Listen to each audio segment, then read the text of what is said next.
Hello everyone. कैसे हैं आप सभी लोग। तो आज हमारा डे 3 और आज का डिस्कशन हमारा बहुत इंपॉर्टेंट रहने वाला है। आज के डिस्कशन में आपको बहुत सारी न्यू चीज़ों के बारे में पता चलेगा, है ना। कैसे अटेम्प्ट करना है और साथ ही साथ नया कॉन्सेप्ट भी आपको पता चलेगा जो बाकी बहुत सारे हिंदी माध्यम, खासकर हिंदी माध्यम के जो एस्पिरेंट्स होते हैं वो ऐसे कॉन्सेप्ट को इग्नोर कर देते हैं इन्वायरमेंट के, है ना। तो वो कॉन्सेप्ट भी आपको सीखने मिलेगा। साथ ही मैंने इसमें 2023 के भी क्वेश्चन लिए हैं न्यू ट्रेंड वाले, है ना। तो वो भी हमको देखने में, इसलिए बहुत इंपॉर्टेंट सेशन है वाला। तो अच्छे से देखिएगा।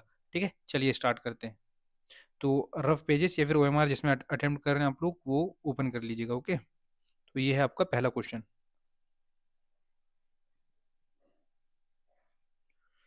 Second question, third question, fourth question and last fifth question. I hope आपने बहुत अच्छे से अटेम्प्ट किया होगा। अपना स्कोर आप कमेंट में कर दीजिएगा। ठीक है, चलिए एक्सप्लेनेशन स्टार्ट करते हैं हम। पहला क्वेश्चन इन्वायरमेंट से क्या है जी। पहला क्वेश्चन, निम्नलिखित में से कौन सा एक आहार फूड चेन का सही क्रम है। आप लोगों ने फूड चेन के बारे में पढ़ा होगा, खाद्य श्रृंखला के बारे में, है ना। जिसमें आप लोगों ने एक तो एक्वेटिक के बारे में पढ़ा होगा, जलीय पारिस्थितिकी के बारे में पढ़ा होगा, उसके आहार श्रृंखला के बारे में पढ़ा होगा, और एक आपने ग्रासलैंड वाला पढ़ा होगा। ठीक है, तो आज हम बात करेंगे ओशन के। ठीक है, और आपका होमवर्क है, आप किसकी करेंगे आज, ग्रासलैंड का फूड चेन करेंगे। ठीक है, घर जाके, मतलब सॉरी घर में तो है ही, वहाँ देखेंगे अपने नोट्स में। ठीक है, तो देखिए ये हो गया आपका सनलाइट। तो सनलाइट से, ये सनलाइट से हमारा जो प्राइमरी प्रोड्यूसर होते हैं, प्राइमरी प्रोड्यूसर को हम क्या कहते हैं, फाइटोप्लैंक्टन, है ना। फाइटोप्लैंक्टन जिसमें आपकी एल्गीज वगैरह भी आ जाएंगी, है ना। तो ये सनलाइट से इनका भोजन बनेगा, सनलाइट से। तो सनलाइट से क्या बनेगा, आपके फाइटोप्लैंक्टन्स बनेंगे, है ना, जिसे हम क्या कहेंगे, प्राइमरी प्रोड्यूसर्स। ठीक है, अब प्राइमरी प्रोड्यूसर के बाद आपके बनते हैं क्या, जू प्लैंक्टन, है ना। ये हो जाते हैं आपके प्राइमरी कंज्यूमर्स, उपभोक्ता, प्राथमिक उपभोक्ता हो जाते हैं। अब इनको कौन खाता है, प्राथमिक उपभोक्ता को, इनको खाते हैं आपके सेकेंडरी सेकेंडरी कंज्यूमर, मतलब जो छोटी छोटी मछलियां हो गई, इसमें स्मॉल फिशेस वगैरह हो गई। ठीक है, ये खाते हैं आपके। इसके बाद इसे कौन खाता है, मैकरल हो गए, ट्यूना हो गए, है ना। और लास्ट में कौन खाता है, आपका ग्रेट व्हाइट शार्क वगैरह। ठीक है, अरे सॉरी यार, थोड़ा गला जाम है ना, मैनेज कर लीजिएगा। तो ओशियन फूड में देखो, मैं बता रहा हूँ आपको, है ना। ये हो गया एक्वेटिक फूड चेन, जो डाइटम्स होते हैं। अब हम क्या कहेंगे, जो फाइटोप्लैंक्टन, हमने ये वाले जो देखे ना, जो सबसे पहले आपके प्राइमरी प्रोड्यूसर्स रहते हैं, ये फाइटोप्लैंक्टन जो एल्गीज वगैरह से बने रहते हैं, जो मछलियों का भोजन होता है, जो जूम प्लैंक्टन का भोजन होता है, जो प्राइमरी प्रोड्यू जो कंज्यूमर्स होते हैं, वो किस पर डिपेंड रहते हैं, प्राइमरी प्रोड्यूसर्स में। तो इन्हें क्या कहते हैं हम, इन्हें कहते हैं हम आपका डाइटम्स। ठीक है जी, ये होगा आपके क्या, डाइटम्स। डाइटम, ठीक है।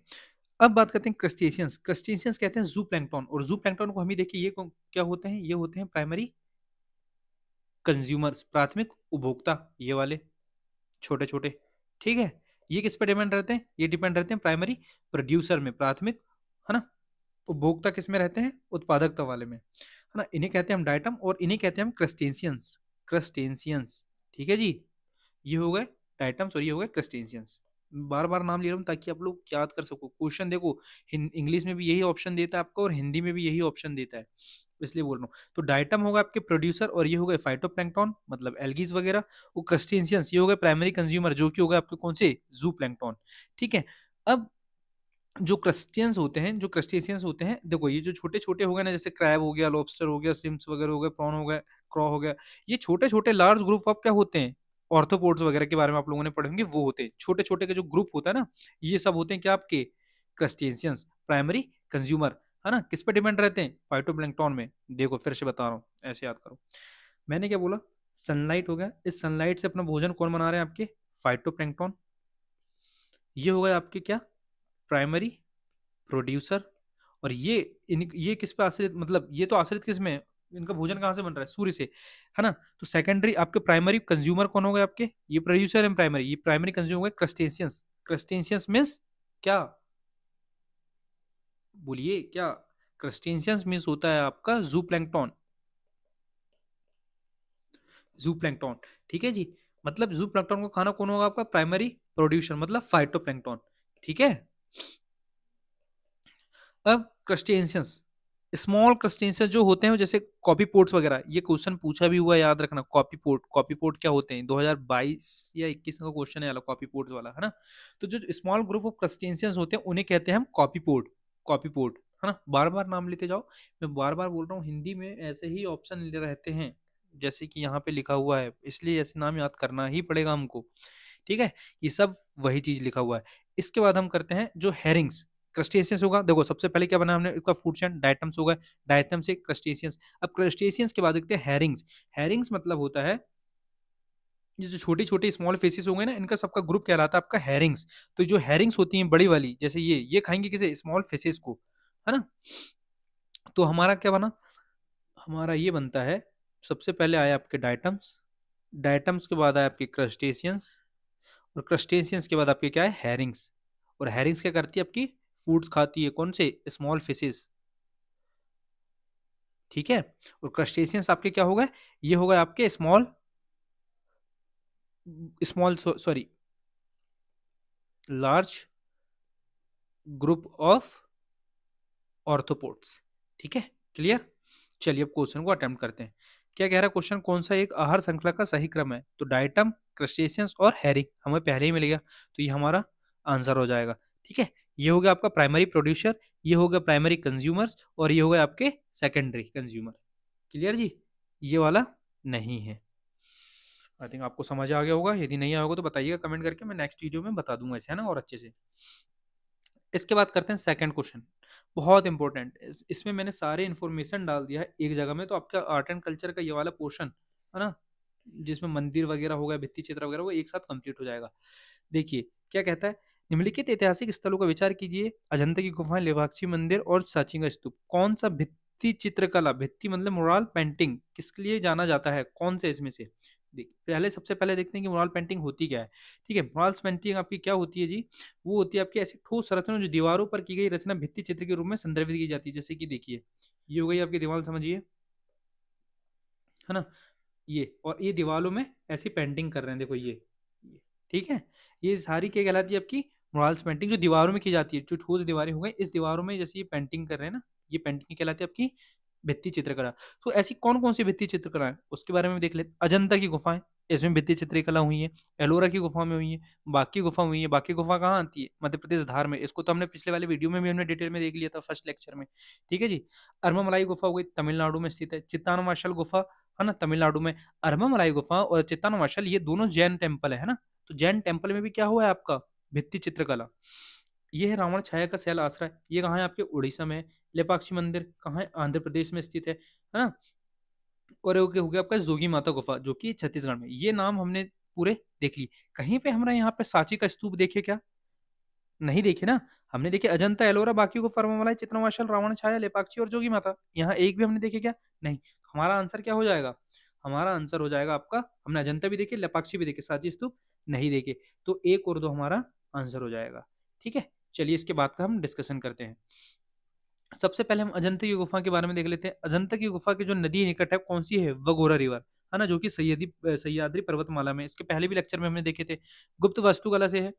गुफाओं की दीवारों में भित्ति चित्रों का उपयोग किया गया है ना। अब इन चित्रों में भी जो लाल रंग है वो उपस्थित है और नीला रंग अनुपस्थित है। ये देखिए जैसे कि ये हो गया, इस पेंटिंग में केवल लाल चित्र है, इसमें नीला चित्र उपस्थित नहीं है, मतलब अनुपस्थित है। इसमें सफेद भी मिल जाएगा, नारंगी भी मिल जाएगा, ऑरेंज वगैरह, है ना, ग्रीन मिल जाएगा थोड़ा फेस पे, है ना, तो रेड भी, लेकिन यहाँ पे ब्लू आपको कलर नहीं मिलेगा, है ना। यहाँ पे 25 विहार और 4 चैत्य हैं। विहार मतलब क्या होता है, आवासीय गुफा होती है बुद्धों का जहाँ पे रहते हैं वो लोग, और चैत्य होते हैं आपकी प्रार्थना स्थल, ठीक है। 29 केव मिले, 29 केव उसमें से 5 केव आपके हीनयान संप्रदाय की और 24 है आपके महायान की। याद रखिएगा क्या, 25 है आपकी हीनयान की और 24 है आपकी कौन सी, महायान की। लेकिन 25 विहार हैं, देखना यहीं पे कंफ्यूज कर सकता है, और 4 है आपके चैत्य, ये भी याद रखना, 25 4 और 5 24 का रेशियो, ठीक है। फ्रेस्को चित्रकारी का उपयोग किया गया है। वाकाटक हरिशेन राजा के समय हुआ था, बौद्धवाद पर आधारित था, जैसे हम लोगों ने देख लिए थे इसके पहले वाली वीडियो में भी, ठीक है जी। अब बात करते हैं लेपाक्षी मंदिर। लेपाक्षी मंदिर करंट में रहा है, क्यों, उसके पीछे रीजन है। यहाँ जो देवता हैं और हम लोगों को मिले हैं, जैसे वीरभद्र वगैरह, जैसे देखो मैं बता रहा हूँ, इसमें 3 देवताओं को समर्पित है लेपाक्षी मंदिर। कौन-कौन से? विष्णु को, शिव को और वीरभद्र को। तो जो वीरभद्र है ना, इसे हमने यूनेस्को में अस्थायी रूप से अस्थायी सूची में डाल दिया गया है ना? किसने कंस्ट्रक्टेड किया था? इसे वीरन्ना और विरूपना ने किया था। याद रखना 2021 में इसे यूनेस्को की अस्थायी सूची में डाल दिया है, जिसपे कंस्ट्रक्ट किसने किया था? वीरभद्र को, वीराना और विरूपना ने, है ना? आंध्र प्रदेश में है, जैसे कि हमने देखे थे वाला, अनंतपुर में, है ना? 16वीं शताब्दी में बना था, विजयनगर साम्राज्य काल में बनाया गया था। तो कब का है ये? विजयनगर साम्राज्य का। ठीक है जी। नीला रंग का पूर्ण अभाव है। नीला रंग यहाँ भी देखे हमने पूर्ण अभाव है, वैसे ही हमने सेम देखे तो कहाँ पे अभाव है? अजंता में भी, है ना?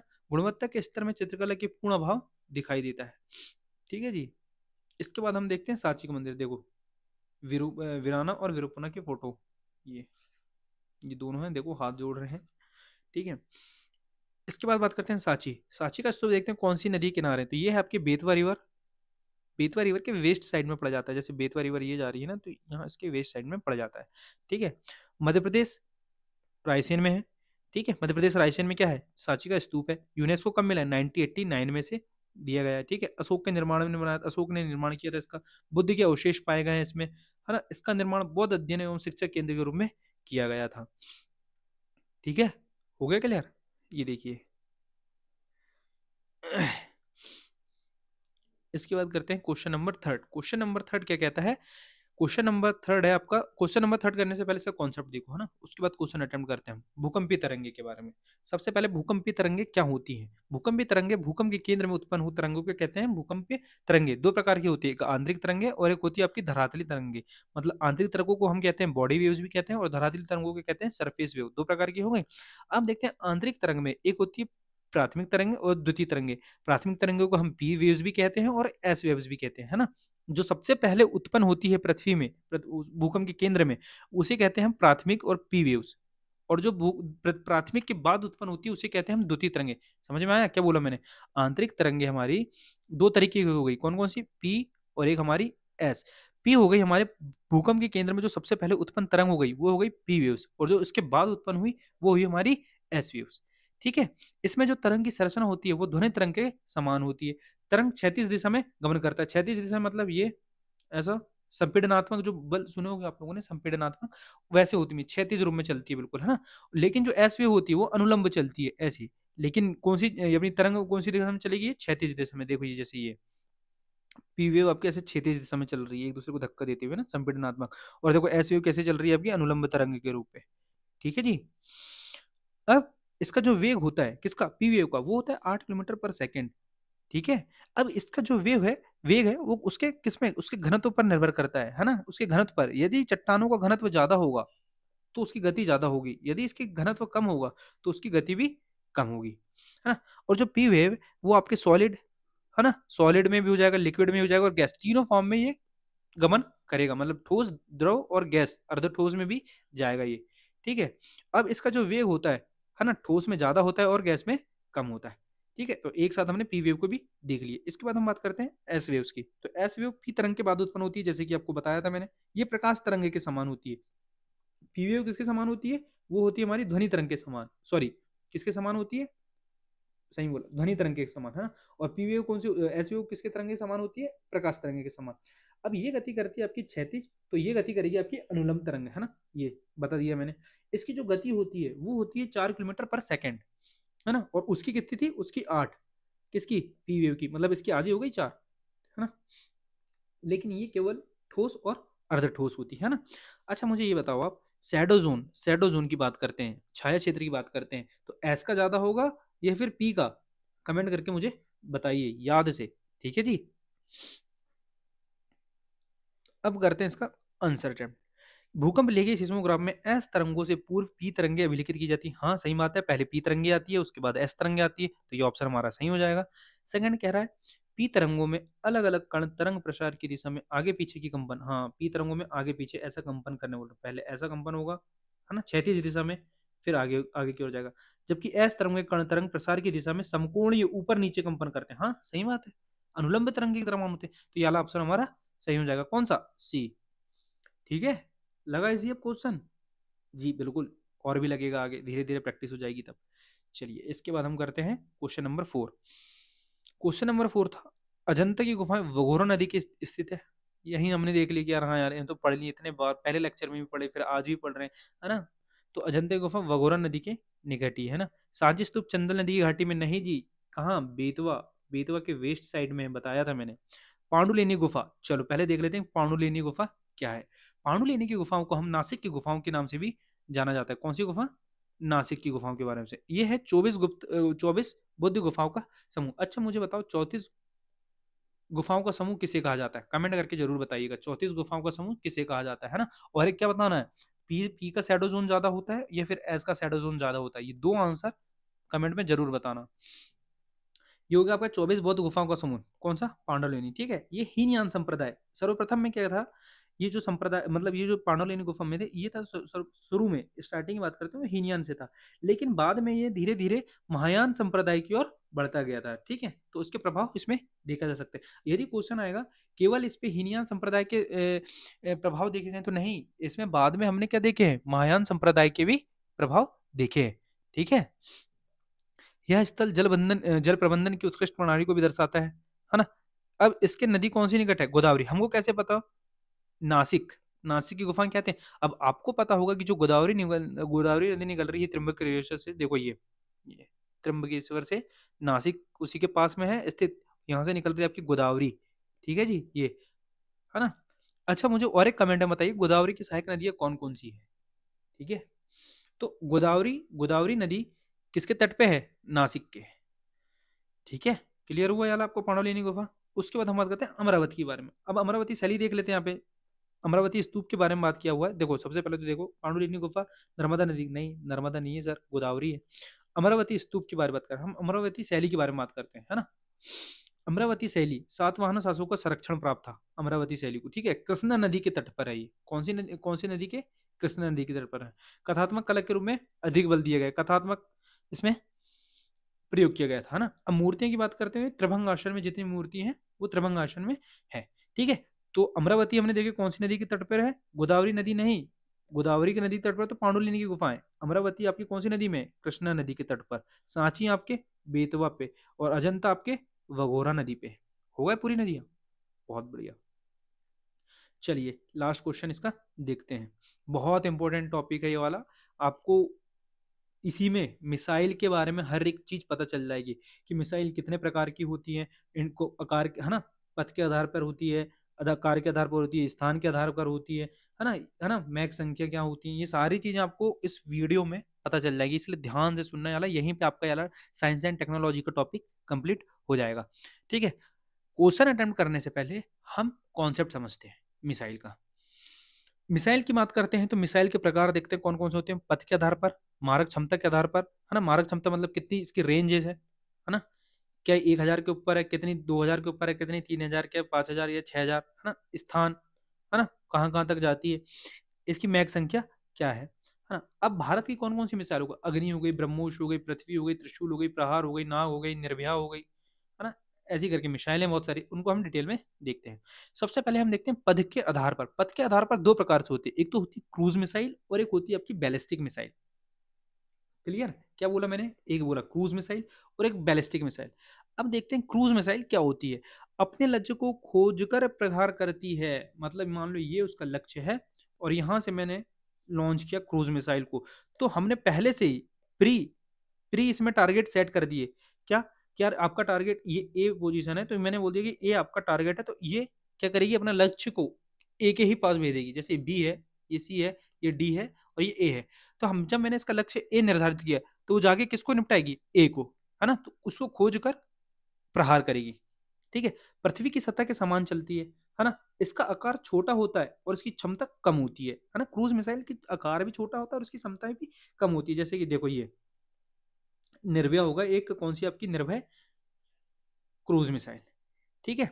इसमें जेट इंजन का प्रयोग किया जाता है। यह मिसाइल कम मात्रा में विस्फोटों को ले जाने में सक्षम होती है। छोटी है, हमको पता है कि इसका आकार भी छोटा है, इसकी क्षमता भी छोटी है, तो स्वाभाविक बात है कि ये विस्फोटक को कम ले जाएगी, है ना। जो विस्फोटक लगे होते हैं ना यहाँ पे, उनको कम ले जाएगा, ठीक है। अब बात करते हैं बैलिस्टिक मिसाइल। बैलिस्टिक मिसाइल क्या होता है? किसी पूर्व निर्धारित लक्ष्य को दागने के लिए किया जाता है। ये था कि लक्ष्य को खोजकर प्रहार करेगी, जैसे मैंने ए सेट कर दिया तो उसको करेगी, है ना। पूर्व निर्धारित लक्ष्य को कौन दागने का काम किया जाएगा? आपका बैलिस्टिक मिसाइल। अर्धचंद्र काल का अनुसरण करती है, मतलब जैसे ये, तो ऐसा जाएगी बैलिस्टिक मिसाइल आपकी, ठीक है। इसका आकार बड़ा होगा तो क्षमता भी बड़ी होगी, तो स्वाभाविक बात है कि विस्फोटक मतलब जो विस्फोटक होगा उसको अधिक मात्रा में ले जाएगी, है ना। उड़ान के प्रारंभिक चरण में रॉकेट संचालित करती है। जो प्रारंभिक चरण होगा ना, जैसे कि मान लो ये वाला हम बात करते हैं अग्नि मिसाइल की, तो यहाँ पे जो रहेगा ये वाला रॉकेट को संचालित करेगी ऊपर तक, ठीक है। रॉकेट इंजन का प्रयोग होता है, देख लिए, जैसे कि अग्नि मिसाइल, है ना। निर्भय मिसाइल आपकी कौन सी हो गई, वो हो गई आपकी कौन सी, क्रूज मिसाइल। अग्नि मिसाइल कौन सी हो गई, वो हो गई आपकी बैलिस्टिक मिसाइल। याद रखना, नाम नाम से क्वेश्चन पूछा हुआ है। इसके बाद बात करते हैं आकार के आधार पर। जैसे कम दूरी वाली मिसाइल कौन कौन सी हो गई, जो 300 से लेके 1000 किलोमीटर की प्रहार करती है, कौन सी। एक तो अग्नि फर्स्ट जो सबसे पहले बनी थी आपकी, अग्नि फर्स्ट वो हो गई, और एक हो गई पृथ्वी 3 मध्यम रेंज, मतलब 1 से 3000 किलोमीटर, अग्नि 2। अग्नि जो सेकंड बनी थी वो बनी थी आपकी कौन सी, मध्यम आकार की। मध्यवर्ती की बात करते हैं, 300 से लेके 5000 किलोमीटर तक जो रहेगी वो है अग्नि 3, मध्यवर्ती रेंज की थी, है ना, मतलब 300 से 5000। अंतर महाद्वीपीय दूरी इंटरकॉन्टिनेंटल की बात करते हैं तो 5000 से अधिक जितनी मारक क्षमता हो गई वो हो जाएगी आपकी कौन सी, इंटरकॉन्टिनेंट, ठीक है। वो हो गई आपकी अग्नि 5 भी और अग्नि 6 भी, ठीक है। अब स्थान के आधार पर देखते हैं कि जमीन से जमीन कौन सी है, लैंड से लैंड, पृथ्वी हो गई, अग्नि हो गई, ब्रह्मोस हो गई, प्रहार, इनके नाम याद करना ही पड़ेगा। और ये आपको याद करना ही पड़ेगा कि यार ये स्थान के आधार पर है और ये लैंड से लैंड है, क्यों, क्वेश्चन ही ऐसा आया। मैं आपको जस्ट दिखा रहा हूँ ऊपर पे, ये हो गई लैंड से एयर, त्रिशूल और आकाश, हवा से हवा, अस्त्र, देखो ऐसे दिखाई देते हैं अस्त्र वाले, ये हवा से हवा जाएगा आपका, ठीक है। इसके बाद बात करते हैं कि मिसाइल के टाइप कौन कौन से होते हैं। जैसे अपने सब सोनिक मिसाइल देख ली, इसकी जो चाल होती है वो ध्वनि चाल के से कम होगी या फिर मैक संख्या से कम होती है। सुपर सोनिक की बात करते हैं, इसकी जो चाल होती है ध्वनि चाल से अधिक होती है, एक मैक संख्या से अधिक होती है, जैसे कि ब्रह्मोस हो गई। निर्भय की बात करते हैं, ये तो आपका कौन सा, जैसे सबसोनिक मिसाइल। अब ऑप्शन में आपको दे देगा कि जो सबसोनिक मिसाइल है आपका क्रूज मिसाइल में जाती है, हाँ पढ़े हमने, क्रूज मिसाइल हो गई वो, है ना। एग्जाम्पल भी है निर्भय। ध्वनि की चाल से अधिक या एक मैक संख्या से अधिक कौन सी होगी, ब्रह्मोस हो गई आपकी। और हाइपरसोनिक कौन सी हो गई, जो ध्वनि चाल से 5 गुना या फिर 5 मैक संख्या से अधिक होती है, जैसे कि ब्रह्मोस सेकंड बनाई जा रही है। क्लियर। अब करते हैं क्वेश्चन अटेम्प्ट। अब देखो कैसे क्वेश्चन आपको बनते हैं। बैलिस्टिक मिसाइल अपनी पूरी उड़ान में अध्वनिक चाल पर प्रतिनिधित्व होती है।